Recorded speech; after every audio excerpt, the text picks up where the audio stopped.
नमस्कार. श्री स्वामी समर्थ सर्वांना. पहा, 2026 या वर्षातील पहिलंच खग्रास चंद्रग्रहण हे 3 मार्च 2026 या दिवशी आलेलं आहे. या व्हिडिओमध्ये आपण अतिशय महत्त्वाची माहिती पाहणार आहोत, त्यामुळे व्हिडिओ कुठेही स्किप करू नका, संपूर्ण बघा. कमेंट बॉक्समध्ये श्री स्वामी समर्थ नक्की लिहा.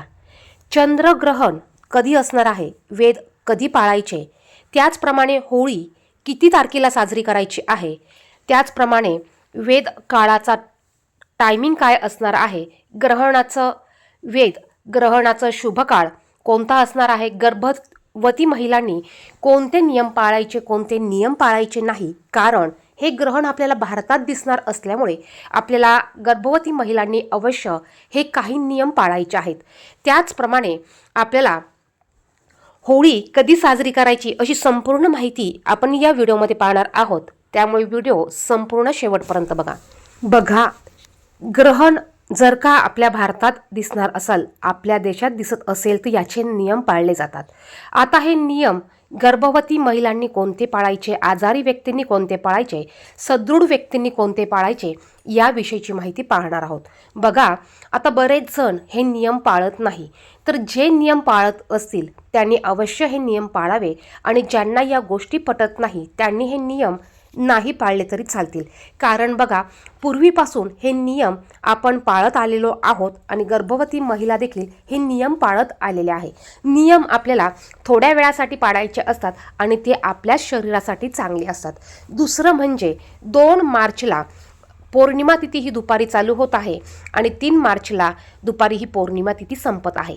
आपण उदय तिथीनुसार पौर्णिमा ही साजरी करत असतो. उदय तिथीनुसार पौर्णिमा 3 तारखेला येत आहे, परंतु ह्या 2026 मध्ये 3 मार्चला चंद्रग्रहण आलेला आहे. त्यामुळे आपण होळीचा सण हा 2 मार्चला संध्याकाळी साजरा करायचा आहे. 2 मार्चच्या दिवशी आपल्याला होळी साजरी करायची आहे आणि 3 तारखेला आपल्याला धुलीवड म्हणजेच धुलीवंदन साजरं करायचं आहे. आता बऱ्याच ठिकाणी धुलीवंदनच्या दिवशी वीर जेव घालण्याची पद्धत आहे. बऱ्याच ठिकाणी वीर जेव घातले जातात. वीर म्हणजे काय, तर आपले जे पितृ असतात यांची सेवा केली जाते, त्यांच्या नावाने एक उपास करू जेव घालण्याची पद्धत असते.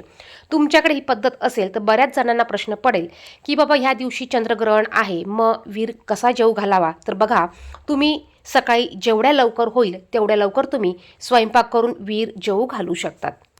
आता त्यानंतर बघा, आता चंद्रग्रहणाची सावली ही 3 मार्च रोजी असणार आहे. भारतात सूतक कालावधी हा सकाळी 6:20 सुरू होईल आणि ग्रहणाचा शेवट हा संध्याकाळी 6:47 होईल. बघा, ग्रहणाचा जो वेध असतो त्या वेधाच्या अगोदर सूतक काळ हा चालू होत असतो. सूतक काळ हा सकाळी 6:20 सुरू होणार आहे आणि ग्रहण समाप्ती ही संध्याकाळी 6:47 होणार आहे. आता चंद्रग्रहणाला सुरुवात कधी होणार आहे, बघा, ज्या गरोदर महिला आहेत किंवा सदृढ व्यक्ती आहेत तर आपल्याला हे ग्रहण 3 मार्च रोजी दुपारी 3:20 पासून चंद्रग्रहण सुरू होणार आहे आणि ते संध्याकाळी 6:47 संपणार आहे. 6:47 संपणार आहे. तर या वेळेमध्ये आपल्याला हे वेद नियम गर्भवती महिलांनी पाळायचे आहेत. खग्रास चंद्रग्रहण संध्याकाळी 4 वाजता सुरू होईल आणि हा तो काळ आहे जेव्हा चंद्र पूर्णपणे पृथ्वीच्या सावलीत असतो. आता धार्मिक मान्यतेनुसार सूतक काळ चंद्रग्रहणाच्या 9 तास आधी सुरू होतो. या आधारावर सूतक कालावधी 3 मार्चला सकाळी 6:20 पासून सुरू होईल. सूतक काळात शुभ कार्य केले जात नाही. या काळात मूर्तींना हात लावले जात नाही, स्वयंपाक केले जात नाही, खाणे पिणे टाळले जाते. सूतक काळात केस कापणे किंवा नखे कापणे ही सक्त मनाई केली जाते. आता हे ग्रहण भारतात दिसत असल्यामुळे आपल्याला हे ग्रहण पाळायचं आहे. सर्वात महत्त्वाचं म्हणजे होळी आपल्याला 2 तारखेला साजरी करायची आहे. त्यानंतर ग्रहणात गर्भवती महिलांनी हे नियम अवश्य पाळायचे आहे. सर्वात महत्त्वाचं म्हणजे ग्रहणाचा ज्यावेळेस वेध सुरू होतो यावेळेत गर्भवती महिलांनी घराच्या बाहेर पडणं टाळायचं आहे. ग्रहण डोळ्यांनी बघायचं नाही. त्याचप्रमाणे ग्रहण काळात तुम्हाला घरातच बसायचं आहे. ग्रहण काळात तुम्हाला कुठल्याही प्रकारचं काम करायचं नाही. ग्रहण काळात तुम्हाला खाणे पिणे टाळायचं आहे. बघा, आता वॉशरूमला जाणं म्हणजे काय, आता गर्भवती महिला असल्यामुळे तुम्हाला वॉशरूमला जावे लागू शकते. मग तुम्ही अशा वेळेस वॉशरूमला जाऊ शकतात. तुम्हाला मांडी घालून बसायचं नाही, पाय पसरून तुम्ही बसू शकतात. पायाची अडी घालायची नाही. जर का तुम्हाला पडायचं असेल, झोपायचं असेल तर तुम्ही झोपू शकतात. शक्यतो तुम्ही पाय पसरून बसा. होईल तितकी या वेळेमध्ये तुम्ही सेवा करण्याचा प्रयत्न करा. मग तुम्ही नामजप करू शकतात, एखादा मंत्र म्हणू शकतात, कारण ग्रहण काळात मंत्रसिद्धी होत असते आणि नामस्मरणाचा फायदा हा जास्त होत असतो. या काळात केलेला जप हा 1000 पटीने अधिक फळ देत असतो. त्यामुळे आपण ओम सोमाय नमचा जप देखील करू शकतो. त्याचप्रमाणे ओम नमो भगवते वासुदेवाय नम किंवा महामृत्युंजय मंत्र तुम्ही म्हणू शकतात. नकारात्मकता दूर करण्यासाठी हनुमान चालिसा किंवा बजरंग पाठ तुम्ही करू शकतात. त्याचप्रमाणे तुम्ही तुमच्या कुलदेवतेचं नामस्मरण करू शकता, तुमच्या गुरूंचं नामस्मरण करू शकतात, तुम्ही रुद्रपाठ करू शकतात, तुम्ही शिव अष्टोत्तर नामावली म्हणू शकता, कालभैरव अष्टक म्हणू शकता, स्वामीचरित्र सारामृत पाठ करू शकतात. म्हणजे तुम्ही तुमच्या पद्धतीने तुम्हाला हवी ती सेवा तुम्ही या वेळेत करू शकतात. आता जर का गर्भवती महिला असेल, डॉक्टरांनी काही नियम पाळण्यास सक्त मनाई केली असेल किंवा त्यांना गोळ्या औषधं चालू असतील, तर तुम्ही अशा वेळेस तुमच्या ह्या वेळेतल्या गोळ्या औषधं तुम्ही घेऊ शकतात. तुम्हाला भूक लागली तर तुम्ही खाऊ शकतात. बघा, जीवाला मारून आपल्याला हे नियम पाळायचे नाही.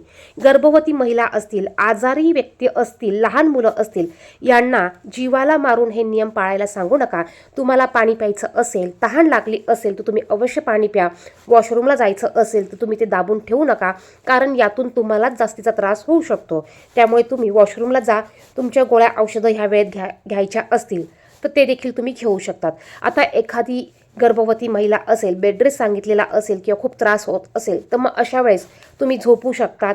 तुम्हाला हे नियम पाळण्याची गरज नाही, कारण ह्या नियमांमुळे तुम्हाला हा त्रास अधिक होऊ शकतो. आजारी व्यक्ती असेल त्याने देखील हे नियम पाळायचे नाही. आता जी सुदृढ व्यक्ती आहे किंवा जी गर्भवती महिला सुदृढ आहे, खाऊ पिऊ शकते, चालू शकते, कामे करू शकते, अशा महिलेने अवश्य हे नियम पाळायचे आहे. त्याचप्रमाणे गर्भवती महिलांनी ह्या काळात कुठल्याही प्रकारची वस्तू कापायची नाही, चिरायची नाही, कैचीनी काही कापायचं नाही, शिलाई काम करायचं नाही, बटन लावायचं नाही, वेणी घालायची नाही, म्हणजेच वेणीला गाठ द्यायची नाही. ह्या ज्या काही गोष्टी आहेत ना, भाजणं किंवा काही करणं, स्वयंपाक करणं, ह्या गोष्टी तुम्हाला सक्त पाळायच्या आहेत. बघा, तुम्ही ह्या गोष्टी पाळल्यात तर तुम्हालाच याचा फायदा होणार आहे. आता दुसरं म्हणजे काही गर्भवती महिला असतील, त्यांना जॉबसाठी बाहेर पडावं लागत असेल. बऱ्याच महिला जॉब करतात, प्रेग्नेंट असतात. मग अशा वेळेस काय करायचं? तुम्हाला सुट्टी मिळत असेल, तुम्ही घरी असतील, तर तुम्ही हे नियम अवश्य पाळायचे आहे. आणि जर का तुम्हाला कामासाठी बाहेर पडावं लागत असेल तर कुठलीही भीती मनात न आणता, कुठलेही वाईट विचार न करता तुम्ही कामाला जाऊ शकतात. कामावर तुम्ही खाऊ पिऊ शकतात, तुमची औषधं तुम्ही घेऊ शकतात. आता त्यानंतर बघा, महत्त्वाची गोष्ट म्हणजे या काळात खाणं पिणं टाळलं जातं. का? तर कारण ग्रहण काळात खूप मोठ्या प्रमाणात दूषित विषाणू हे खूप मोठ्या प्रमाणात आजूबाजूला पसरलेले असतात. अन्नात, पाण्यात, सगळ्या ठिकाणी याचा प्रभाव पडत असतो आणि यातून आपल्याला कुठल्याही प्रकारची इजा, आजार होऊ नये म्हणून आपण या काळात अन्न ग्रहण करत नाही, पाणी पित नाही किंवा उघड्यावरचं खात नाही. यासाठी आपण अगोदर, ग्रहण चालू होण्याच्या अगोदरच तुळशीची पानं आपल्याला तोडून ठेवायची आहे. तुम्ही आदल्या दिवशी तुळशीची पानं तोडून ठेवू शकतात. सकाळी वेद लागल्यापासून, सुतक काळ चालू झाल्यापासून तुम्ही ही तुळशीची पानं, आपण जे अन्नधान्य खातो जसं की दूध, तेल, मीठ, पीठ, पाणी किंवा शिजवलेलं जे अन्न असेल ते अन्न, तुम्ही या सर्वांमध्ये तुळशीची पानं तुम्हाला टाकून ठेवायची आहे.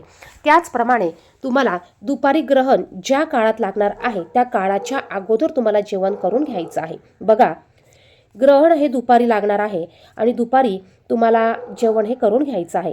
त्यानंतर आपल्याला सुतक संपल्यानंतर किंवा हे ग्रहण मोक्ष झाल्यानंतर तुम्ही खाणं पिणं हे करू शकतात.